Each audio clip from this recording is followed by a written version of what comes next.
posibilidad ng tagumpay o kabiguan, ng ligaya o lungkot. Kaya marapat lamang na tanggapin si Jesus bilang tagapagligtas at Panginoon.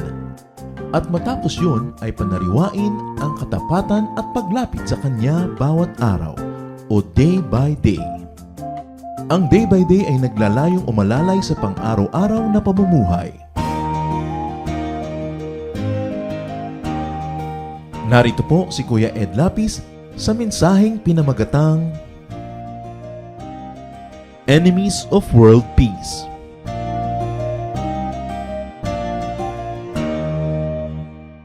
Ang lahat po ng bagay na nilikha ng Diyos ay may kaayusan at ito ay magiging maganda lamang kung sumusunod sa kaayusan. Sa Psalm 8:3, ang sabi po dito, "When I consider the work of your fingers, which you have set in place." Pagka daw nililimi-limi nitong sumulat ng awit na ito ang mga ginawa ng Diyos na kanyang inilagay sa mga dapat kalagyan. Pati ang mga bituin may mga orbit, hindi nagbabanggaan dahil sinusunod ang kanilang tamang mga ruta at lugar. At speed, dahil kung may napabilis o napabagal ay maaaring magbanggaan sa kalawakan ang mga planeta. God is God of order. Orderliness brings about peace. And orderliness is about being in one's set place, in one's correct place. Kaya ang sinasabi, nung ipinanganak ang Panginoong Jesus, peace on earth. Ang lahat ng gumulo ay kailangan maayos na muli, pati ang tao ay kailangan ibalik sa Diyos. So ang tao man po dapat nasa tamang lugar, geographically, positionally, and even socially. So what can upset the system? Ano ang pwedeng magpagulo sa buhay? What can threaten world peace? Kung sinasabing dapat ay may peace on earth. At ito po ang ating pagbubulay-bulayan at marapat ng ating sarili ay ating pag-aralan at humanap tayo sa Diyos ng kaliwanagan upang masuri kung tayo ay nagpapadagdag sa gulo ng mundo. Pamagat ng pag-aaral natin, Enemies of World Peace o mga taong wala sa lugar. Panginoong Diyos, salamat sa iyong kabutihan sapagkat maaari kaming manalamin. Bigyan niyo po kami ng pusong marunong umunawa, puso na marunong magpahalaga sa iyong mga paalala, at bigyan niyo po kami, Panginoon, ng malino na pag-iisip upang masuri namin ang aming pamumuhay at makita namin kung kami man ay nagpapagulo sa buhay ng kapwa namin. Turuan niyo po kami ngayon, Panginoon, igalang ang inyong presensya, isang puso na masunurin sa iyong kalooban ang aming hinihiling at nawa magsalita kayong may kapangyarihan. Payapain niyo po ang aming puso. Nawa, Panginoon, ay alisan niyo sa amin ang anumang bagay na maring humadlang upang kami ay maging mabubuting mag-aaral sa iyong paanan. Lead us, teach us, be our speaker. Use your servant only as your footstool, as your instrument, but be our speaker, O God. We seek your truth in the name of Jesus, our Lord and teacher. Enemies of world peace. Alam niyo po, pag may mga beauty contest, lagi nilang sinasabi ng mga contestant, ang kanilang layunin ay world peace. Ano kaya ang ibig sabihin ng world peace? Pagka merong wala sa lugar, doon may gulo. Pagka wala sa lugar, halimbawa ang timpla ng ating katawan, sumobra yung sugar, sumobra yung salt, kumulang ng ganito, kumulang ng ganon, nagkakagulo. Kung mga one-way street sinalubong mo, nagbabanggaan, wala ka sa lugar. Kung two-way street naman at umaalis ka sa iyong lane, nababangga mo yung kasalubong, umaalis ka sa tamang speed limit, sa highway sobrang bagal ka, nabunggo ka na sa likod ng iba, o sobrang bilis ka, nakabunggo ka na ng iba, yan ang mga pagiging wala sa lugar. Disorder brings about trouble. Disorder happens when people are out of place or when they are not in the right place. When one is in the wrong place, his right place is empty. At isa yan sa mga problema pagka hindi tayo lumalagay sa lugar. Pag tayo wala sa tama nating lugar, yung tamang lugar, walang tao doon, walang gagawa. Kung ikay gwardya at dapat nakaposte ka sa pinto na ito, pag umalis ka dyan, nagkakaproblema dahil nawawala ng dapat taong nandyan sa tuwina. Pagka ikaw ay doctor on duty at bigla kang nawala at may emergency, malaki ang problema. When you are not in your right place, the right place is empty. And another problem is, when one is in the wrong place, he usurps someone else's possession. Someone is displaced. Merong nawawala ng lugar. Kasi kung wala ka sa iyong tamang lugar, kapatid, sisiksik ka sa lugar na wala ka naman dapat doon, so ang nangyayari sa taong dapat nandun, siya ang sinisiksik mo o siya ang nawawala sa kanyang dapat tayuan. And of course, when people are in the wrong places, the system is affected negatively. Kaya para sa world peace, lumagay sa lugar. Ang isang taong marunong, isang taong mature at makadiyos, lagi niyang iniisip, tama ba ang nilulugaran ko? Tama ba ang posisyon ko? May issue ang bansa, tama ba akong sumangkot o hindi? Merong eleksyon, sino ba ang tama akong iboto o hindi? Merong magkagalit na mga kamag-anak ko, tama bang may kampihan ako o hindi tamang may kampihan ako? Ano ang dapat kong posisyon sa lahat ng bagay? Sino po ang mga wala sa lugar? Marami niyan. People who are out of place. Subalit bago tayo manghusga ng iba, ang mabuti, pag makakarinig po tayo ng paalala mula sa ating Biblia at mula sa salita ng Diyos, isipin natin agad, ako kaya ito, kesa sa i-assign mo sa iba. Who are out of place o mga wala sa lugar? May pag-uusapan tayong 8. Kaya ang atin pong pamagat ay 8 kalaban ng kapayapaan sa daigdig or 8 enemies of world peace. Una, mga matandang nagbabata-bataan. Mga matandang isip bata, wala sa lugar. Dapat ang taong tumatanda ay may pinagkakatandaan. Dapat ang pag-usad ng panahon, bawat araw, linggo, buwan at taon, umaasenso ang ating pag-iisip, lumalalim ang ating pangunawa, humahaba ang ating pasensya. In other words, nagiging mature tayo. Sapagkat yung kakitiran ng isip, kakitiran ng pasensya, laging pagmamadali, impatience, selfishness, these are signs of childishness. Sa asal, sa ugali, sa pag-iisip, dapat ang tumatanda ay may pinagkakatandaan. Ang ating mga pangit na asal 10 years ago, dapat wala na ngayon, hindi nandyan pa rin. At pag ipinahabaan pa ang buhay natin ng another 10 years, nandun pa rin na naman, parang walang nangyari. Lalong-lalo sa anak ng Diyos, na nakikinig pa raw ng salita ng Diyos, na nanalangin, humihingi ng presensya ng Espiritu, dapat may pagbabago. Hindi natin sasabing, ganyan talaga ako, ganyan na talaga ako, kaya nga may Diyos. Sapagkat sa ating pakikipag-isa sa Diyos, tayo'y patuloy na nagbabago, pabuti ng pabuti. Sabi sa 1 Corinthians 13:11, when I was a child, I talked like a child. I thought like a child. I reasoned like a child. When I became a man, I put childish ways behind me. Dapat iba ang behavior ng 10 years old and younger, ng 11 to 20 years old, 21 to 30 years old, nag-iiba-iba. We assume more responsibilities. We become more understanding of other people. We seek to understand and no longer just to be understood. And we seek to make peace rather than just continue to create and provoke war. Dapat ang itinatanong natin sa sarili, mga kapatid, araw-araw, nagmamature ba ako? Lalo yung mga nananalamin at nakakakita na ng mga kung ano-anong pilege sa kanilang mukha, and you see that talagang nagwawagi ang force of gravity. No? Ang hindi nyo lang itatanong, meron ba akong wrinkles? Meron ba akong ganito? Meron ba akong ganyan? Nakakaramdam na ako ng arthritis? Nagkakaroon ako ng rheuma dito? Nagkakaroon ako ng gano'n? Hindi Maganda rin chinecheck yan. Pero ang mahalaga, itatanong natin sa sarili, nagmamature ba ako? Nagde-develop ba ang aking pag-iisip? So isang mga wala sa lugar, matandang nagbabata-bataan. Ang daming gulong nililikha niyan sa planeta. Pangalawa po, na enemy of world peace, mga nanay na nakikipagkumpetensya sa manugang na babae. At ito ay napakalaking gulo sa mundo. Mga nanay na nag-asawa na ang mga anak, nakikipagagawan pa sa atensyon, sa panahon, sa sweldo, sa kabuhayan, sa katapatan ng anak na lalaki. Ang nangyayari ngayon, nagkakakompetensya ang manugang na babae at ang biyenang babae. At sinasabi ko po sa inyo mga kapatid, mas malaki ang threat ng to world peace kesa sa arms build-up ng Iran, kesa sa mga threat ng Korea, kesa sa gulo ng fasismo o kaya ay ng komunismo o maging ng terorismo. Sapagkat nearly every household has a mother-in-law and a daughter-in-law. Hindi naman lahat ng bahay ay mayroong bomba atomika. Hindi naman lahat ng bahay ay may mga kanyon.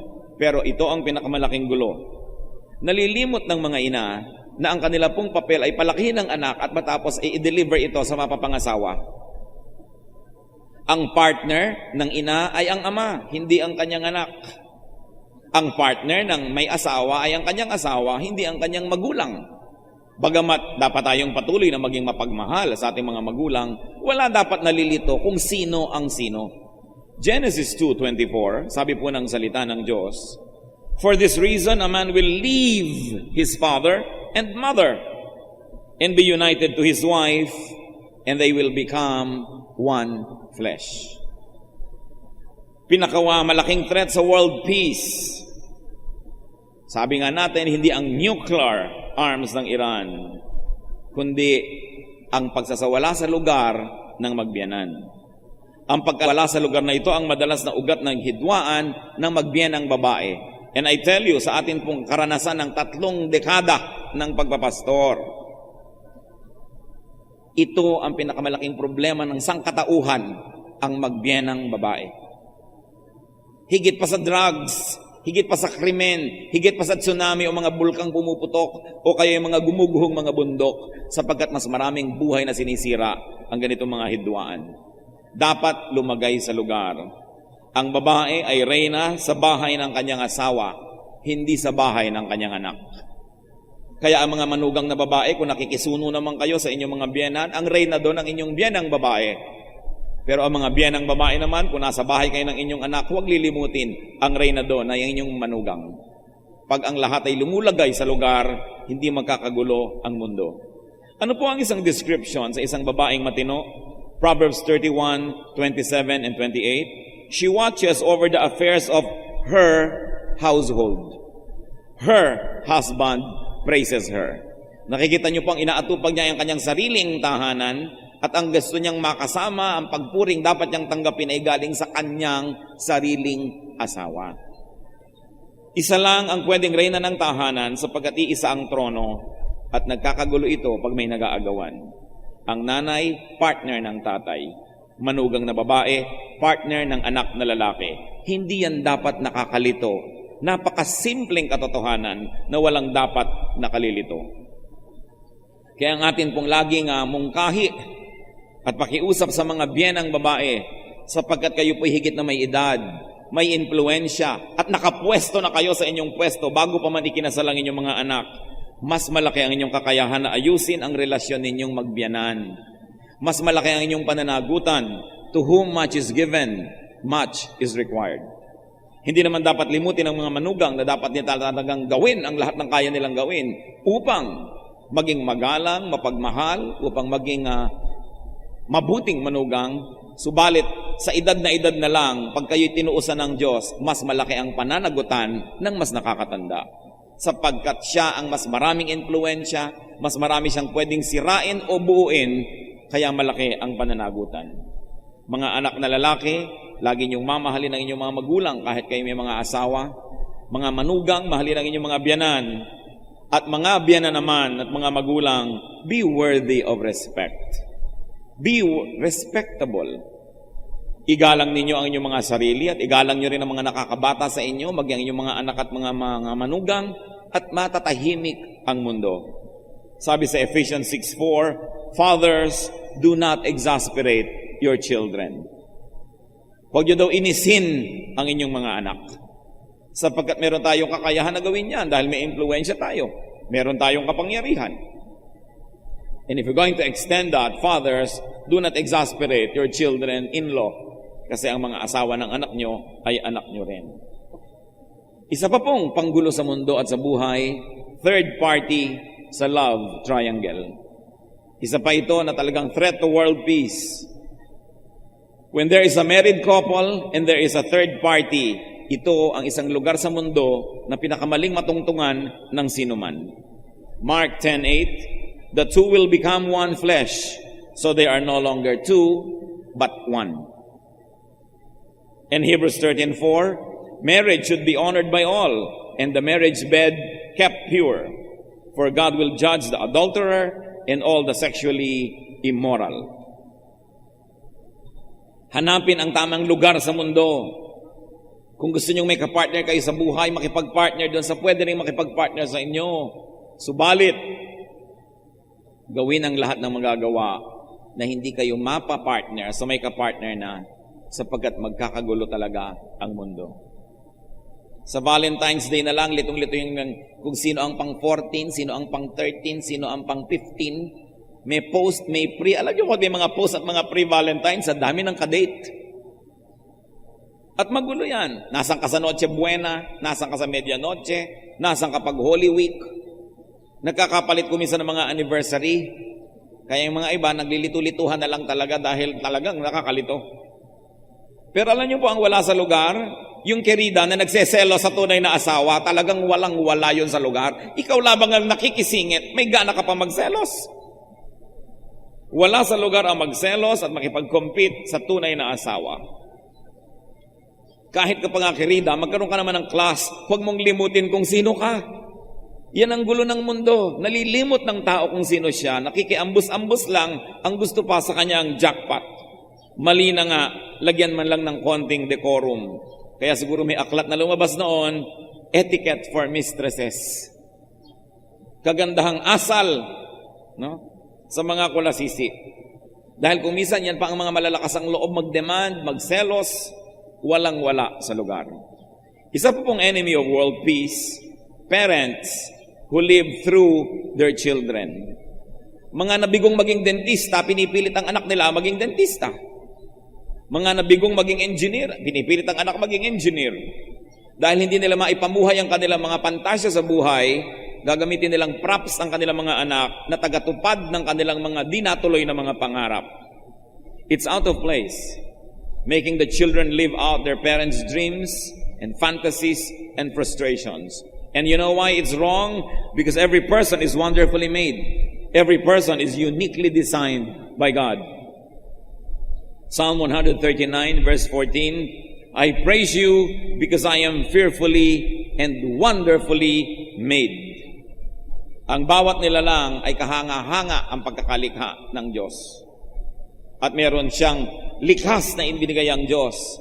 At ano po ang tungkulin ng mga magulang? Tulungan ang batang hanapin ang likas na mga bigay na to't kaloob at siya ay doon mag-develop as a person. Parents are to help their children become what they are designed to be. Marami sa mga magulang nalilito kanong ibig sabihin ng pagiging magulang. It is to nurture our children so that they can become what God intended them to be. Another enemy of world peace, people who live on others. Kanina, people who live through others. Ngayon naman, people who live on others. Yung mga tao na ang iniinom nila ay iniistro nila mula sa dugo ng kapwa. People who harvest what they never plant. 2 Thessalonians 3:10, if a man will not work, he shall not eat. Ang mga tamad ay hindi dapat na naghahanap ng ginhawa ni ng makakain man lamang, except of course when we are sick or we are momentarily unable to make a living. Genesis 3:19, ano po ang utos ng Diyos sa tao? By the sweat of your brow, you will eat your food. Pagpawisan mo ang iyong kakainin. Huwag yung ang tanda-tanda mo na nakaasa ka na lang lagi sa kuya mo o sa kapatid mo o sa ate mo. Pati pambili mo ng cellphone na gusto mo pa ay may bread toaster sa loob, hihingin mo lang pala, ang yabang-yabang mo pa mag-cellphone. Ang load mo, dinidilihensya mo lang, text ka pa ng text.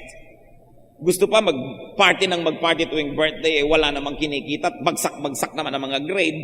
So, wala sa lugar. Lumagay sa lugar, pati ang mga anak. Alam niyo po kung isang dahilan kung ba't mahirap ang Pilipinas, may isang nagtatrabaho, may 10 nakadagan. Paano ka aahon? Paano ka babangon? Napakaraming humihila sa iyo pababa. Napakaraming umaasa. Napakaraming gustong magdilihensya. Pag tigi-tigisanan ka na lang ng birthday ng mga kamag-anak mo, hindi ka na mapapahinga buwan-buwan. Kaya if anyone does not work, he should not eat. At ang isa sa 10 Commandments, ang hindi sa iyo, huwag mong paghangaran. Exodus 20:17, you shall not covet. Meron po kaming kilala, maluwag ang bahay nila sa isang neighborhood na maraming tao ang siksikan. Tuwing may namamatayan sa neighborhood, pinupuntahan sila, pwede po bang magburol sa inyo? Maluwag naman kayo. Pambihira naman. Pinaluluwag ng mga tao yung bahay nila para maginhawa sila. Ang gusto ng lahat sa paligid, pasikipin. Pinaghahangaran nila ang hindi kanya. Ang luwag-luwag nyo pala dito na lang kami lagi magpapahinga, di sisikip na rin. You should reward people when they fix their lives and make it better. But if they make their lives better and you covet what they have, you will actually punish them and then you will demotivate them. Nawawala ng gana tuloy yung iba na magpa-asenso sa buhay dahil hindi nawawala ng mga molestyador. Makaka-afford na sana ng maliit na swimming pool pero sa dami ng gusto makipaligo, hindi na lang dapat ituloy. Makakapagpatayo na dapat ng maliit na bahay bakasyunan sa dami ng gustong makibakasyon. Napeperhuisyo ang kapwa na pinapa-asenso ang sarili dahil pinagnanasaan ng mga kaibigan at kapitbahay at mag-anak ang di naman nila pinaghirapan. Isang masamang ugali. At hindi dapat na pinaiira lalo sa mga anak ng Diyos. Hindi balik kung kayo inaanyayahan at iniimbita. Pero yung naimbita kayo minsan, hindi ibig sabihin automatic na lagi na kayong naiimbita. O kaya ito kayong iniimbita nyo na ang inyong sarili. An invitation is good for only one entrance. You need another invitation for another entrance. Lumagay sa lugar. Meron pa na makakakita ng maluwag na bahay ng isang tao, pati mga hindi kakilala ng taong yung gustong dalhin doon. Pwede ko bang gamitin ito? Kasi meron ako mga kaibigan na gusto nila sa maluwag na bahay. Kung wala kayong bahay na maluwag, magpasensya kayong tumira sa bahay ng posporo. Bakit nyo paghahangaran ng hindi sa inyo? Wala sa lugar, magulo ang mundo.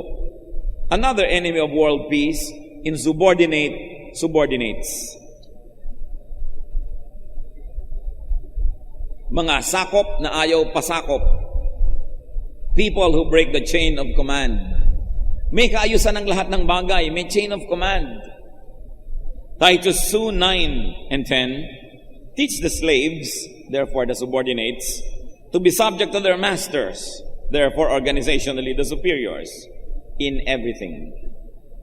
To try to please them, not to talk back to them, and do not steal from them, but to show that they can be fully trusted. So ano pang inuutos sa mga alipin? Lumagay sa lugar. Bigyan nyo ng kasiyahan ang inyong mga amo. Huwag nyo silang sagot-sagutin at huwag nyo silang nanakawan. Ipakita nyo kayo karapat dapat pagtiwalaan. At siguro hindi man lang sinabi dito, ang inevitable conclusion ay kayo'y magagantimpalaan pag ginawa nyo ang ganitong mga bagay. So lumagay sa lugar. Hindi yung ikaw ay empleyado at pagka napagsasabihan, sumasama ang loob. Katulong ka, pag tinuturoan ka ng gagawin, nagdadabog ka. Colossians 3:22, slaves, obey your earthly masters in everything, and do it not only when their eye is on you, and to win their favor, but with sincerity of heart and reverence to the Lord. Meron po mga waiter.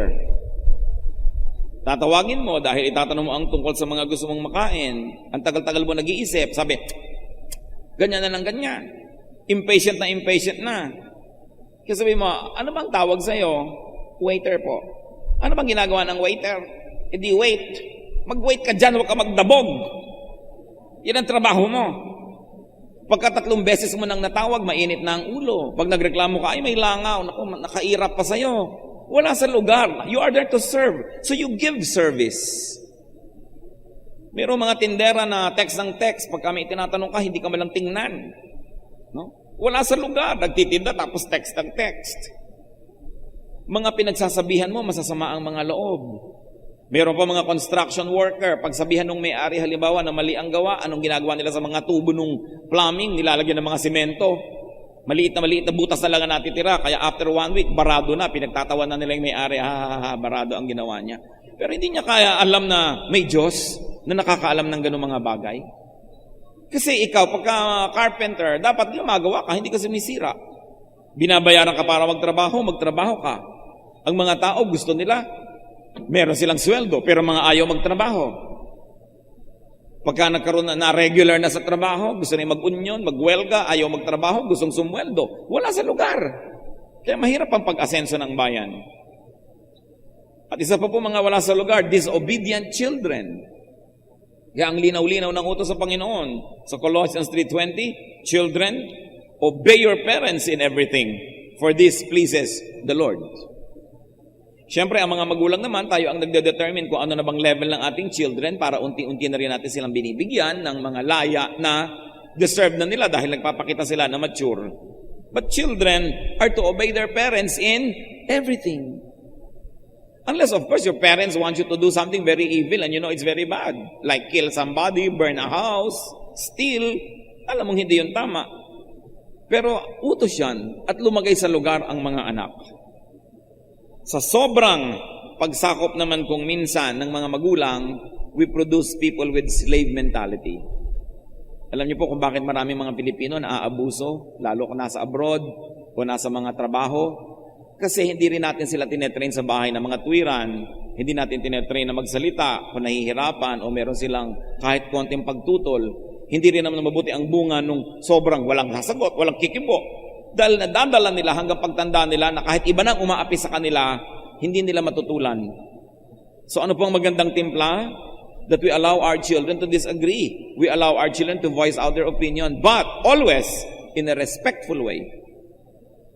And once they have aired their opinions or view, and still you decide against it, then they obey you, magandang usapan yon. Pero dapat po binibigyan din natin sila ng pagkakataong magsalita, mga tuwiran, basta't laging magalang.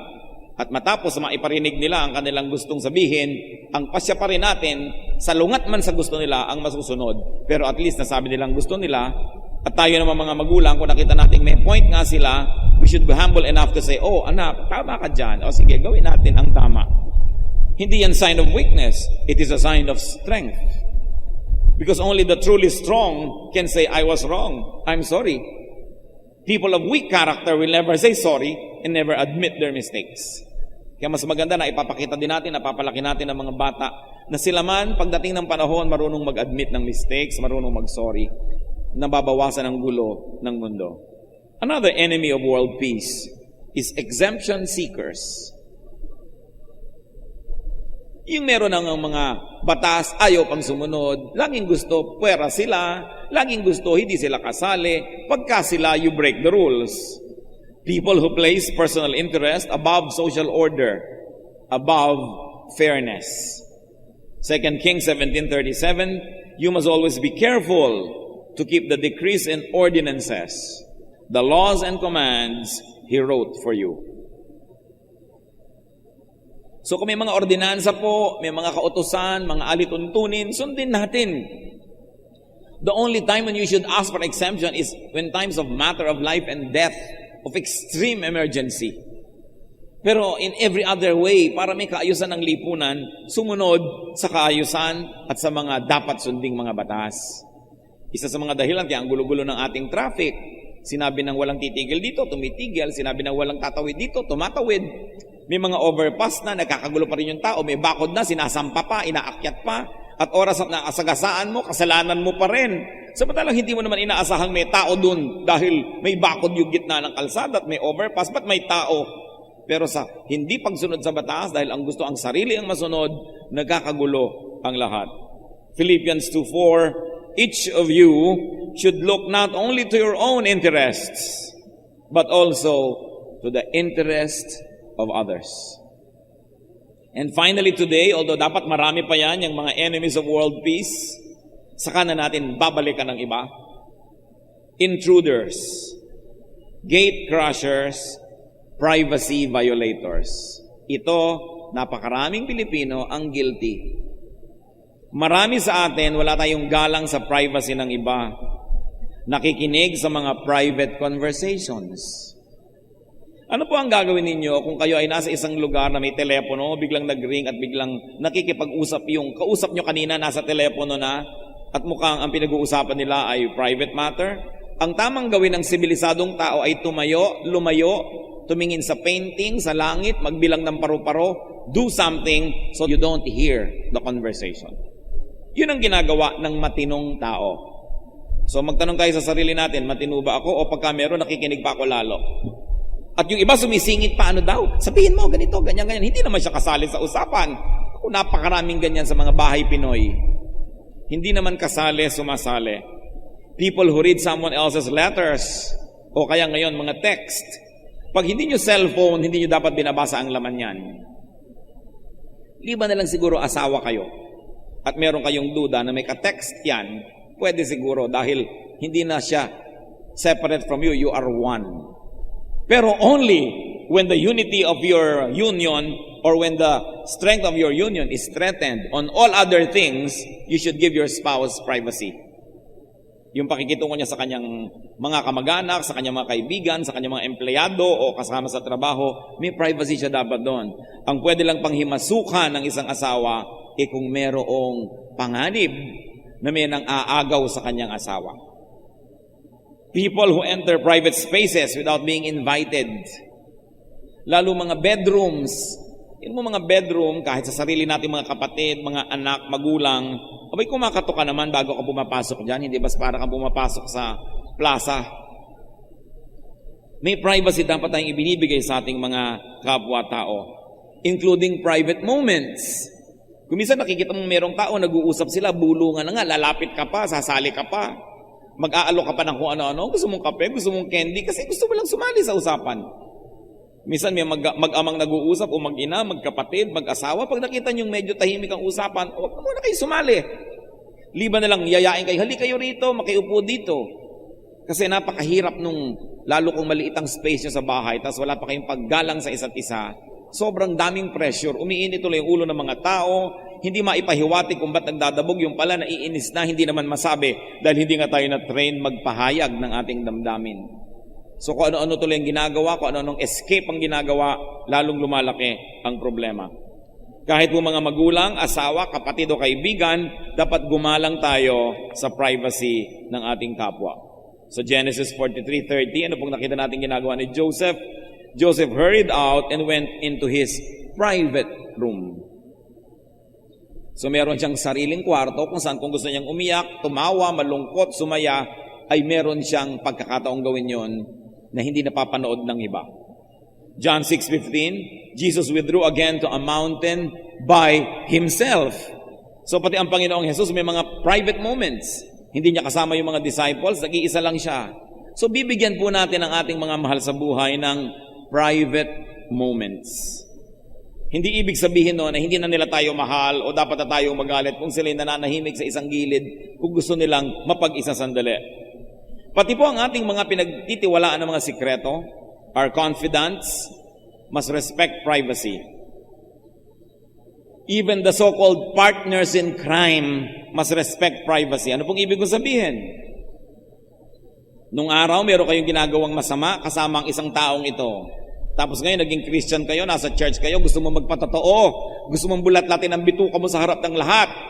Pero yung bituka mo lamang ang bulat-latin mo, huwag mo siyang isasali. Kung mo sasabihin mga kapatid, nung araw po ako'y nakikiapid. In fact, ang kaapid ko po ay nandito. Nakaputi po siya ngayon. Naku, pinapawisan na ng malapot ang mga tao kung sinong ibibisto mo. Kaya yung testimony kung minsan nakakatakot gawin. Kasi ang mga nagtetestify, hindi nila alam kung saan titigil at kung hanggang saan ang pwede nilang sabihin. Akala nila, ang ibig sabihin ng magandang testimony, bulat natin ang kahuli-huli ang imaymay ng kanilang bituka sa publiko at pagpiestahan ang lahat ng kanilang mga ginawang kalaswaan. Dapat pag nagpapatotoo, general terms lang at na hindi sobrang nag-glorify yung sin, yung devil. At kung may kasama kayo sa paggawa ng kaaliwaswasan at hindi naman siya nagkukusa na magpatotoo, huwag niyo siyang isali. Then you can say, meron po ako nakasama noon sa kasalanan. Yun na lang. Pero huwag na magbigay pa kayo ng clue at kung ano-ano pa. Dahil hindi ninyo buhay yung buhay niya. Maski nagkabuhalang buhay nyo noong paman. Hindi tayo kumisan marunong mag-handle ng ganyan. At alam niyo po, isang napakahamak na uri ng pag-iisip at ugali. Yung magkaibigan kayo ngayon, maganda ang samahan ninyo, friends kayo, vibes kayo, at may mga isinyer siyang sikreto, at bukas, nagkasamaan kayo ng loob, at nagalit ka at nag-away kayo, lahat ng sikretong alam niya, ibubulgar mo. Ito ang pinakamababa at pinakahamak na ugali. Because whatever is shared with you in confidence and in good faith must be respected, though you are no longer friends. Kung ikaw ay tunay na tao. Sapagkat kung magkaaway kayo nung araw, hindi niya sasabihin yan. Kung hindi kayo magkapalagayang loob at hindi maganda ang inyong samahan, hindi niya sasabihin yan. So sa paggalang mo na lang doon sa magandang panahon na kayo nagkakasundo, hindi mo dapat i-violate ang trust niya noon. Ngayon, kung magkaaway na kayo ngayon, may nalaman ka pa ngayon, o Although hindi pa rin maganda, pero kung gusto mong sabihin, yun lang. But not the things that were shared in good faith. Ang pamumuhay po, hindi lang mabuhay ka, dapat maging tunay kang tao. Kaya sabi ng matatanda, madaling maging tao, mahirap magpakatao. Sapagkat ang isang tao, pag nagtampo na, pag nagalit na, sisirain na niya pati yung magandang panahon na pinagsamahan nila noon. You must cherish and respect the sacredness of good relationships, of friendships, even though sometimes you are not friends anymore. At yan po natin nasusukat kung anong uri ng tao ang ating kausap. Kung yung dating ipinagkatiwala sa kanya dahil maganda ang samahan, ngayon ay pinagtataksilan niya dahil masama ang kanyang nararamdaman sa ngayon. Ito isang napakahamak na uri ng ugali. Proverbs 11:13, a trustworthy man keeps a secret. Kaya yan ang magandang sukat po ng ating pagkatao. Ang magandang sukat ng pagkatao ay hindi yung dami ng iyong sinasabi at ipinamamalita, kundi yung dami ng sinasarili mo na lang. Kung ano ang dami ng iyong pagtitimpi, mas maganda na salamin ng ating pagkatao. So, ano po ang mga enemies of world peace? Sige nga, for a few seconds, huwag kayong titingin sa notes, makipag-review kayo sa katabi nyo. 8 yan, enemies of world peace. Come on, review. Sabi na nga, mag-review kayo sa katabi nyo eh. Yung iba, nakatingin pa sa kawalan. O ano-ano po? Matandang, nagbabata-bataan, wala yan sa lugar. Nanay na nakikipagkumpetensya sa manugang na babae. Hindi natin binanggit ang mga magbiyanang lalaki dahil bihirang-bihirang may gulo yung dalawang yan. 99.999999% ang mga magbiyanang babae. At mas malaki ang pananagutan nino ng matanda o ng bata? Ng matanda. Dahil kaya nga siya matanda, dapat may pinagkatandaan siya. Huwag siyang mauna sa pagbabata-bataan. Sino pa po? Third party sa love triangle. Parents who live through their children, people who live on others, subordinates, exemption seekers, and intruders, and privacy violators. Yan po ang nagpapagulo sa mundo, hindi ang mga nuclear warhead sa Iran. Hindi ang armament ng North Korea dahil hindi naman tayo natatablan noon kahit kailan ngayon. Pero I promise you, araw-araw matatablan kayo kung may magbiyanang nag-aaway. Mapepeste ang buhay nyo, magugulo pati mga kamag-anak, pinsan at lahat ng nakikihalo sa gulo at naghahanap ng balita na sasangkot. Kaya ayusin ang pamamahay. Iwasan po natin sila. Itong mga enemies of world peace. Pero, church, listen, lalo namang iwasan nating maging sila. Na tayo na pala yun, akala natin iba pa. Dapat ang tao teachable. Dapat ang tao humble and observant, lalo na sa sarili. Ang lagi nating itinatanong, am I an enemy of world peace? Huwag na nating palakihin, am I an enemy of our family peace? Ako ba ang nagiging mitya, kaya magulo sa aming tahanan, sa aming pamilya? Aming Diyos, kami po ay napapasuri sa inyo. Alisin niyo po ang aming mga defensive mechanisms. At turuan niyo kami, Lord, na maging mapagpakumbaba, marunong, matalino. Ibilang namin ang panahon na ito na pagpapala mula sa inyo sapagkat ang inyong gustong pagpalain, inyong itinutuwid. Nawa, Panginoon, wala sino man sa amin na tumanggi sa pagtutuwid ng iyong salita. Maiayos ang aming buhay at maging mapayapa ang aming mga tahanan at ang aming lipunan. Mangusap po kayo sa amin. Turuan niyo kami, Lord, how to make personal applications. Mga kapatid, magbulay-bulay tayo sa sandali ng katahimikan at pag-isip-isipan natin kung ano ang dapat nating gawin sa ating mga narinig.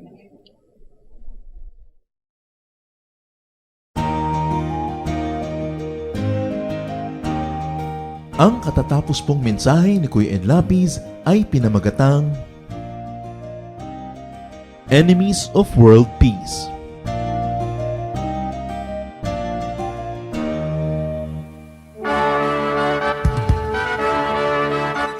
Halina't sama-samang sumamba at magdiwang sa Day by Day Jesus Celebration kasama si Kuya Ed Lapiz.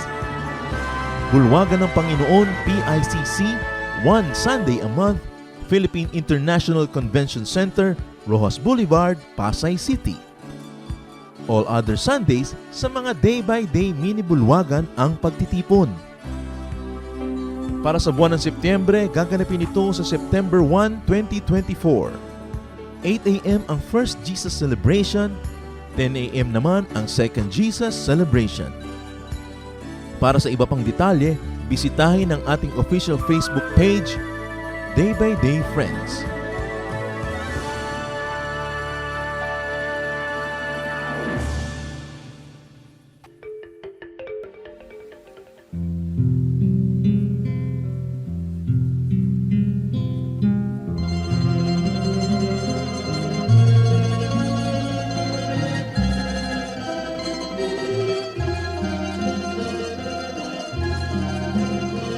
Pagdaan ng kahapon, iniwan ang layon, subalit kayo'y nanatili. Ako'y piring man sa bukas, tadhana'y lumipas, panatag sa inyong kanlili. O Jesus, sa ulayaw, hatid sa kibuhay, magkapay sa paglalakbay, kaibigan kang tunay, dagli ang karamay, kailanman di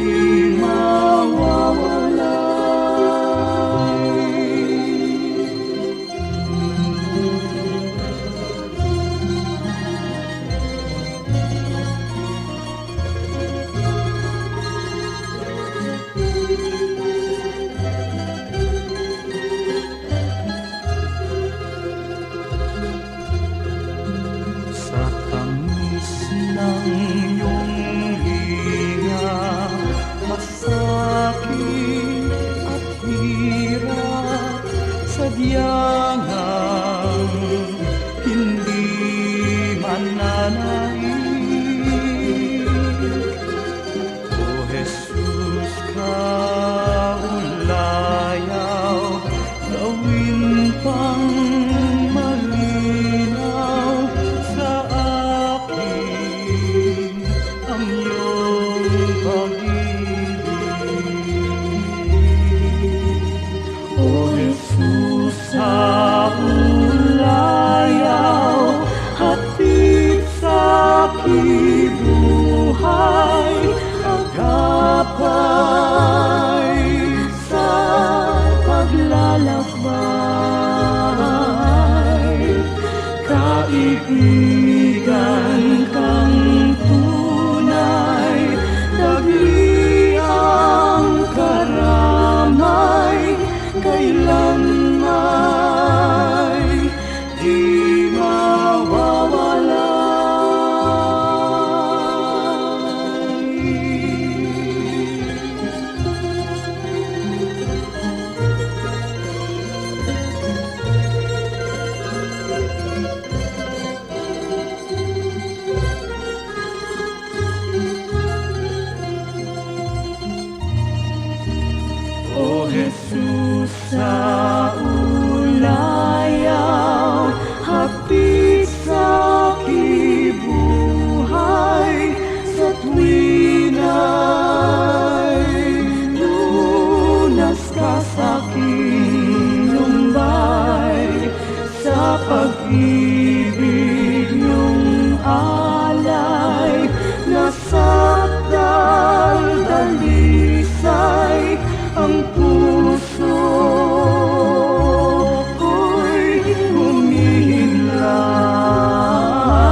Jesus masusumbungan, kagalak di mapapantayan, kapayapaan lubos. Tunay na si Jesus ang tanging daan, patungo sa may sa kanya lamang, ligaya'y hatid sa'yo. Napawi na mga katanungan, ang buhay ko ngayon'y mayroong katiyakan.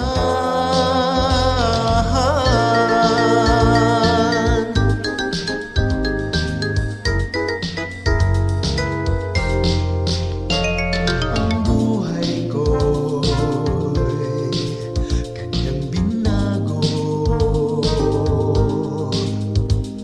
malaya na ito sa kasalanan ko. Nabawi na lumang pagkatao, may katiyakan na ang buhay kong ito.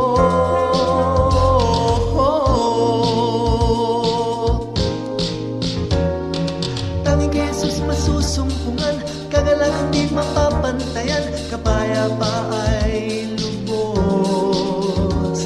Tunay na si Jesus ang tanging daan, patungo sa may sa kanya lamang, ligaya'y hatid sa'yo. Napawi na mga katanungan, ang buhay ko ngayon'y mayroong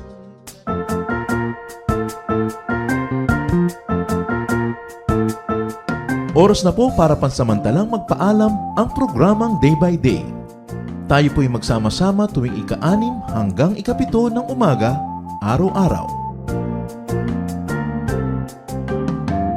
Magandang umaga po at mabuhay ang Panginoong Hesus!